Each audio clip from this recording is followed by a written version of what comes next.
Alright, so I went to go see the Mario movie in theaters, and I just want to say I looked snazzy while doing it too. It may be because I've loved the games my whole life and I was kind of obsessed with it as a small idiot child, but it was just so good. By the way, I'm not used to doing videos relating to movies and shows, so I'll mostly just have game footage in the background, I guess.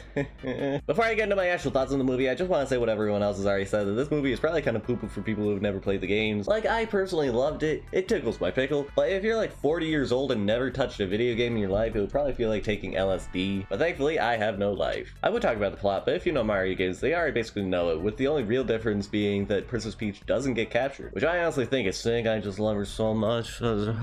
Basically, Bowser steals the superstar from these penguin dudes, I guess, and with the power of the star, he plans ahead to the Mushroom Kingdom. Meanwhile, Mario and Luigi are just some Brooklyn boys trying to jumpstart the plumbing company with this cute-ass commercial in the style of the Mario Bros. Super Show opening. I love this. I always used to love the Super Show as a small idiot child, and this just made me go a wooga hoogly doo at the theater. And after the commercial airs, Foreman Spike from the NES game Wrecking Crew, which like no one remembers except for me because I am the absolute Mario super fan.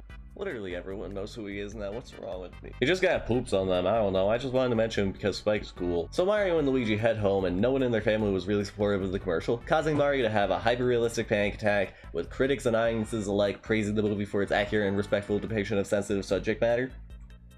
Wait, that's Puss in Boots. So then, after Mario finishes playing Kid Icarus on the Nintendo Entertainment System, he turns on the news and Brooklyn is now Waterworld. Oh shit. So Mario decides that this is his calling and takes Luigi to the underbelly of Brooklyn. And down there is where Chris Pratt actually says, "What is this place?"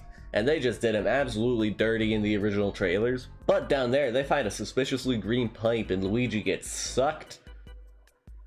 So Mario goes into the pipe, gets sucked, and ends up at the Mushroom Kingdom. But Luigi ended up at Bowser's Castle instead and made love. Whoopsie! So Mario does stuff, Keegan-Michael Key is there, and he meets Anya Taylor-Joy. Chris Pratt beats Seth Rogen to an inch of his life. So then with the help of Seth Rogen and stuff, they kill Bowser, I think. Sure, the movie didn't have realistic depictions of panic attacks, Mario didn't have a mental breakdown, Bowser didn't have a redemption arc, but it didn't have to. You don't play Mario games for the story, you play it for funny Yahoo man jumping on small animals. Like I said, this movie is great if you like the Mario games, maybe not good if you're 40 years old with a job and back pain. So that is why I give this movie my completionist rating of finish it.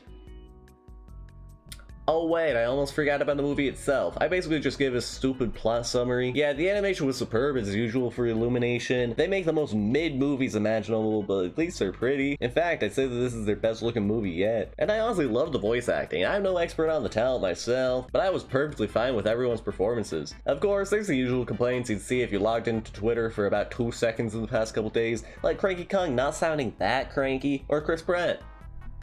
Nah, Chris Pratt actually did a good job in this. He got a nice pat on the head. Oh, and one last thing before I go. I didn't really like how they retconned Chunky Kong's death. It just seemed like cheap fan service, you know? 2 out of 10. The 2 is for the Bowser pissing scene.